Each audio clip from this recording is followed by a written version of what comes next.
Welcome back to the Home and Life Design Summit. We are joined by Sharon Plache, who is one of the most amazing people to help us continue these discussions of empowering families to deepen their connections through harmonious spaces and open communication, which is something as an amazing trauma therapist, and I'm going to read her incredible bio in a moment.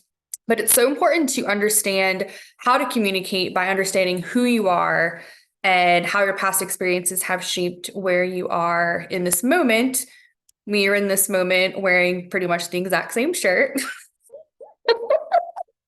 And you have amethyst angel wings behind you, and everything is just like super magical and wonderful. And I'm just so and Sharon and I have known each other for a while, and I've had you on my podcast, and we've done things through Amen clinics together, but I've never actually said your bio out loud. So this is like really, really amazing for me.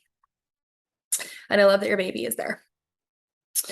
Sharon, so we met through Amen Clinics. She is a certified brain health professional and coach, and she's also a holistic health practitioner and trauma sensitive therapist with an extensive background in somatic experiencing, which I'm sure you can already kind of like feel her magic, integrative wellness, and NARM, which I hadn't heard of before actually, which is neuroaffective relationship model, which is really cool for what we're talking about today. Brain spotting, which was a complete life-changing experience for me personally. Also mirroring hands, health math, cold laser practitioner, which I did not know about you, which is super cool. I love cold laser. I do it for my dog. And then also biofeedback and heart rate variability. She's a master NLP practitioner, which is neuro-linguistic programming. She does mental emotional release therapy and hypnosis and theta healing, which a lot of these things I'm sure you are already tapping into her divine energy and feeling. And she is also going back to school. So she celebrated her 60th birthday recently and decided to go back for another degree, which is amazing. And this will be a Master's of Science in Integrative Wellness. And then one of the other beautiful things about her and her work is she is lead practitioner and board member for Healing Wave Aquatics, which is a trauma-sensitive program for veterans with post-traumatic stress, which I just think is so beautiful because these people need our help and they have done so much for us. And there's so much healing wisdom within water in itself and what it means for our bodies, what it means for our subconscious. So I just love that everything about you is just like, I just picture like you as a gift and just having this like big, beautiful bow on top. Well, thank you, Fallon. Always good to be here. And my little fur baby therapy dog Ginger is at the office today. There's a nice yawn for relaxation response. I Yeah. love it. And then the name Ginger is also healing. Like Ginger does so many amazing things for our respiratory system and our immune system. Yeah, exactly. And of course, I love we're the embodiment of rapport, unconsciously, right? Showing up in the same palette, the same color. That just represents divine order, right? That in Yes. a greater field of consciousness, we're all connected. So thank you for reaching out. So glad to be here and love, love, love the work you're doing with harmonious spaces, creating healing within the home, family relationships, communication. So much a part of who we are as beings, right? So much. So thank you. Absolutely. Thank you. And with so much wisdom, and I wish I was saying, I wish we'd hit record before because you were just like your typical beautiful self, just like off to the races, talking about all these amazing things and these resources that I wasn't aware of. So, where are you feeling pulled today? Thank you. You know, we had a lovely chat the other day about all the directions we could go. So many ways, right? And what was alive in me today? I love that term. What is alive, right? It's like what's Yes. going, what's present. Was really thinking about the harmony, the concept of Mhm. harmony in inner and outer spaces, both within Oh, ourselves. I love that. That was one of the name titles that I toyed with was inner and outer space. Inner and outer spaces, right? And so we've got this beautiful infinite inner landscape, and then we share it with others and these outer spaces. So when you reached out and we talked about maybe even tying in, excuse me, the sort of concept of trauma or dysregulation, both within our inner and outer spaces, I was like, yeah, let's have a chat on this, like what we might reflect on and be curious about in that way. So one model that I was really interested in maybe talking about comes from SE, Somatic Experiencing, is there's a model called SIBAM, SIBAM, Ooh. and it represents sensation, image, behavior, affect, and meaning.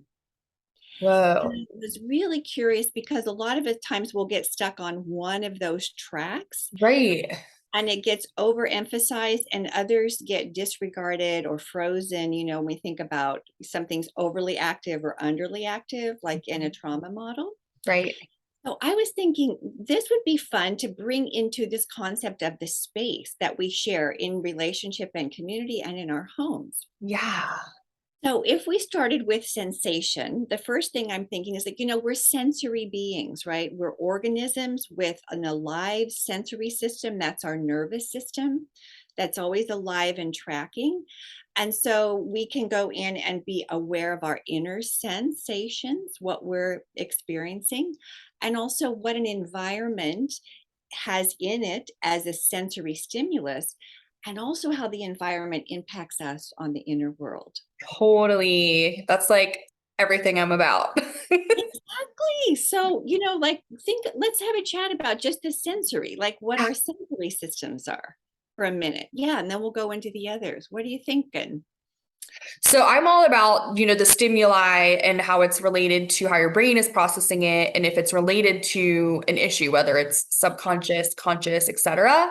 And I'm all about having fresh flowers. I always have them in my house. And it's kind of like a fun little game that I play because I keep like feeling called by my flowers and then your chakra painting. And so I always have this fun game where I just feel like drawn to certain colors of flowers for that particular week. And then I relate back to it. And so I'm like, oh, yellow, like solar plexus, like maybe this is like me wanting to expand. And I've been researching a lot about like using your womb as an intuitive tool. And I'm like, I've never thought of that because I have so much like womb trauma that I never thought about that. And Yeah. then I just think everything is connected. And for me, just like being connected to my house and, buying a new blanket, I have a yellow lab. And so she sheds a lot. And so I always have like a cycle of like different towels and blankets for her to lay on. And it's so funny the colors that we're drawn to based on what we're trying to fulfill as a need, whether it's based on a chakra or based on, my need to go to the ocean. Like I keep buying baby blue post-its and baby blue blankets, and it's just a way to get in touch. And I love everything about you is like so based on mindfulness and being present and using the present as a present, which is this moment is a gift, and just playing with it, right? Like I'm like super into markers. So I have just like bright colors like scattered throughout my house because it just makes me happy.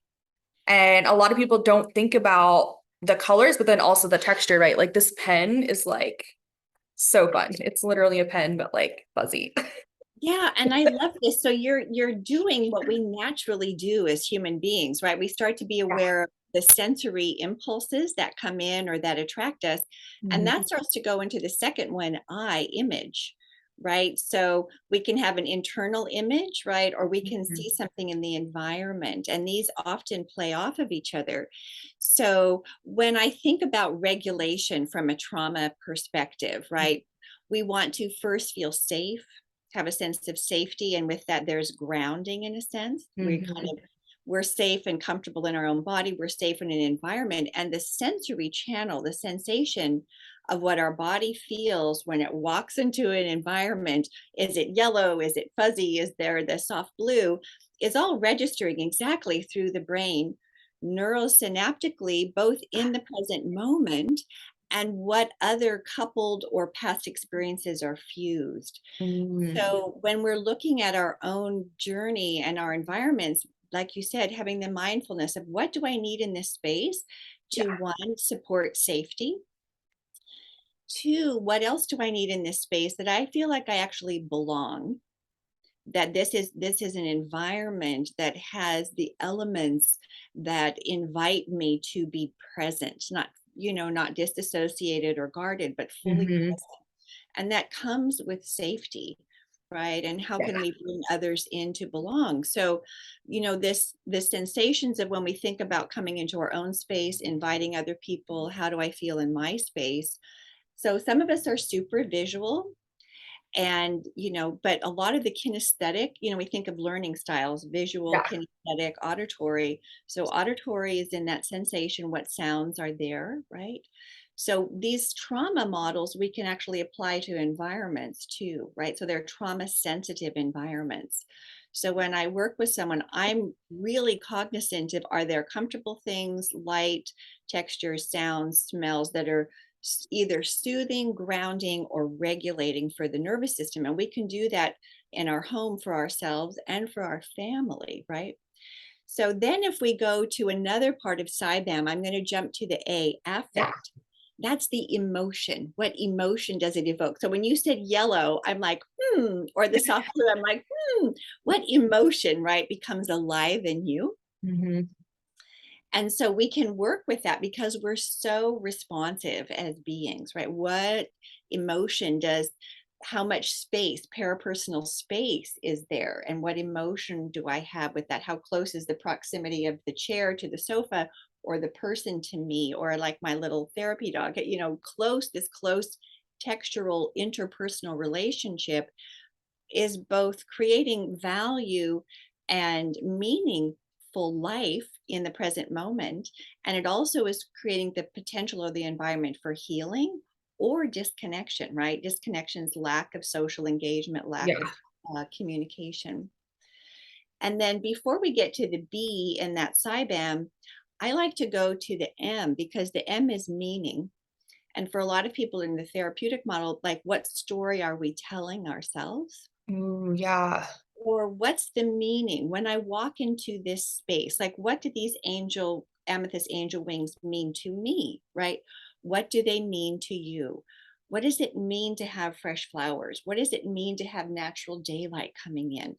And so it means something in our internal neurobiology. It means something to our intellect, right? It means something to our emotional body, and it means something in our interpersonal relationship. Like, we attach to meaning, oh, Yeah. we're both wearing the same color, we're Yeah. connected, right? We have, so and then we get to that B, love. It's so interesting because then it evokes a behavior or an action. So SIBAM comes from trauma model, but it actually is absolutely relevant to our internal and external spaces, relationships. And Totally. so a good friend of mine, I studied some feng shui with her years ago. Actually, two of my friends, one an interior designer and then another friend who teaches. And I really appreciated that there's mindfulness and intention. Like, Yeah. what is this space for? This space Mhm. has a meaning, it has a purpose, and I have a certain behavior here, right? So it's, to me, like in NLP, we always have, what's the intention, what's the purpose of the communication, and what's the outcome that we're looking for. Yeah. So in internal spaces, what is there, an unmet need? That's a trauma piece that I'm addressing. Do I Hmm. need comfort? Do I need protection? Do I need to be heard? Do I need more information? Or in the environment, what is this room for? What's its purpose, right? And how do we support that? So yeah, what are your thoughts on that SIBAM? And I love it. And I think it's so perfect because when I'm working with a lot of families, they like the kids, especially the kids, especially the tweens, like not quite a teenager, like trying to gain their independence, figure out who they are, but not like totally defiant yet. Mhm. And they're like, why are you here? Like, what are we trying to resolve? And it's like just creating a harmonious space and going through this model, honestly, is exactly what they need because most likely their mom or one of the other parents made a lot of the decisions of like, how they decorated the house, what couch they picked out, the paint colors. Like they don't, that's one of the things that I love helping families with is just being mindful individually of what things mean to them. And then having a communication, having a conversation like, hey, like I've actually started realizing that I get really like anxious when I'm in this part of the house. And I think it's because there's too much bright color and it bothers my eyes. This is the place we're supposed to be enjoying time together, like the family room. There's things that we can do to help that person like feel calmer, feel more at peace, not feel um just when you have bright colors, like it's like you get into a shock, right? Like your nervous system goes into fight or flight, most likely flight if you're not going to the family room. So I just feel like there's so many cool things that we can do so that everyone feels empowered, that their decision matters, their feelings matter, their intentions for themselves and their family interactions matter based on the things that they're actually around, like sitting on, touching, even wearing. I know some kids like they just get overwhelmed picking out their clothes, so they let their parents and then realize they have sensory integration issues because they're wearing clothes that aren't meant for them. Like we were talking offline, that like I don't like wearing jeans. I don't like wearing pants unless they're yoga pants. And if I grew up not knowing that, which I didn't, like there probably could have been some reasons why I was a little on edge more than normal. Cause like I literally just wore jeans because that was what we did, right? To try and be cute. And so that's interesting because you're now saying, hang on, have a unique nervous system, right? We have so much more awareness around neurodiversity and unique brains. Yeah. And what's regulating my system, both what I'm wearing, colors, textures, and what in the environment am I being regulated by or dysregulated by? And of course, there's always that activation settling cycle. And that's why, like, being clear on what's the meaning of this room. Is this Yeah. room for more activation so I feel motivated, I take action? Or is this a place for settling and connection, right? Now, we could talk Exactly. about the serotonin and oxytocin and dopamine and that kind of thing. However, if we didn't know that language and we just knew it as an organism responding to a stimulus in the environment, Right. start giving attention to that and asking, is this serving me? What's the outcome I'm looking for? And if I change something. And what was so beautiful, Fallon, is when you shared, and I think about trauma has this component where usually something's happening where someone feels alone, right? Mhm. There's the lack of support or lack of protection, and also the lack of agency or choice. Yeah. And so we were talking about these tweens, and that we're funny, we're animals, we're humans, we're great spirits, but we're humans. And there is a territorial quality that you can never get away from. Right. There's also like who has dominance over another. So looking at this power over, power under within a home. And Hmm. is that really necessary? And can we also respect somebody else's space, respect their territory, and give like a tween agency in their space? Because that's part of their neural development, it's part of their selfing, their personhood. And it's that other piece that I really like from Richard Strozzi's work is where we respond to each other with dignity. Yes. I honor the dignity in you to be at choice. If you as a tween want your room this way, let me honor that respectfully. If it's supporting you or your neuroregulation at this point in your development, it's really imposing my wishes upon your humanity to be a choice. And then sometimes negotiating that and finding what the collective spaces are and the individual spaces. Right. Yeah. And that's, I think, something that I began to realize more over time of who's the dominant factor, who's, because these, we have the fight, the rebellious pushback, the protest, which is healthy. We have the flight, which I'm out of here, right? Yeah. Or some kids just simply go away, right? Um, and then what's interesting to me about the freeze is the physical body of the person's there, but they've checked out. Yeah. They're not there. They're literally absent. I remember feeling like the girl gone. Yeah, I'm here and I'm being compliant, but I'm really not here. The real me is not here. So to me, that's part of the belonging, where it's safe to come into our body, safe to be in the environment, safe and respected with dignity to share, have our preferences be heard. And this seems to me so relevant in this. And then that other little interesting one is the fawning, where you get the behavior in the family dynamic where we constantly are taking care of the other person or trying to make them happy. Because if they're happy, it's like the fawning, making them feel better, Yeah. then I can finally settle. And so this is with compassion. We reflect upon this. It's free of shame, because these are old patterns within humanity, our DNA, our ancestors. And you're at that cutting edge of creation, Fallon, of saying, what else could we do, right, in our inner and outer worlds and in our relationships with each other?